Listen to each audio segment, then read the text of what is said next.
The Bernina 790 comes with what is called a height compensation tool.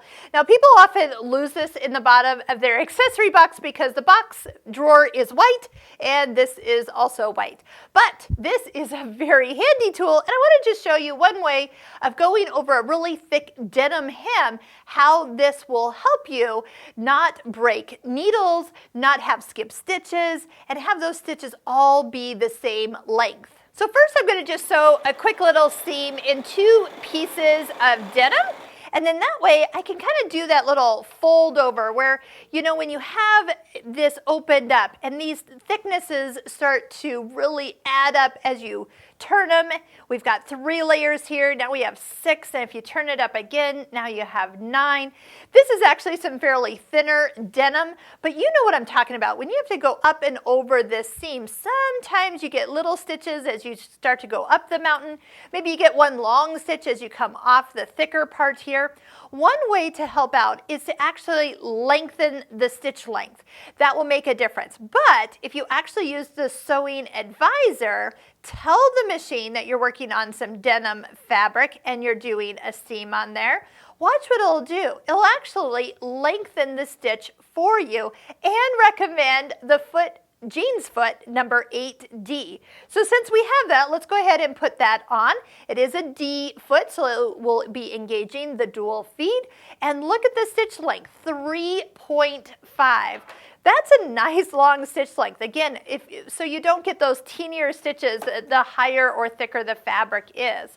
So here is another quick little thing. Sometimes, again, a jeans needle will make a difference. Top stitching needles are going to make a difference, but that stitch length is what's going to really make it all happen.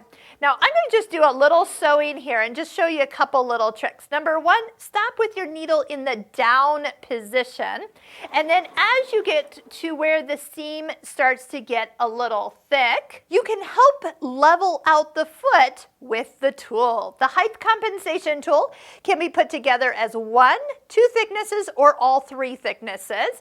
So I'm going to do the 2 here. Lift up the presser foot if it's not already hovering for you. And you're first sliding the tool behind the needle, and this is why you want to have your needle stopping in the down position. But look, now when it sits down and about ready to go over the seam, the back end of the foot is level. So the machine doesn't care how thick of fabric it is.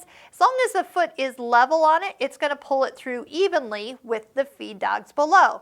As soon as that foot has to kind of go up a mountain, those feed dogs don't always work as smooth as they could or should. So as you approach the higher part of the seam, you will find that you now are on the plateau part.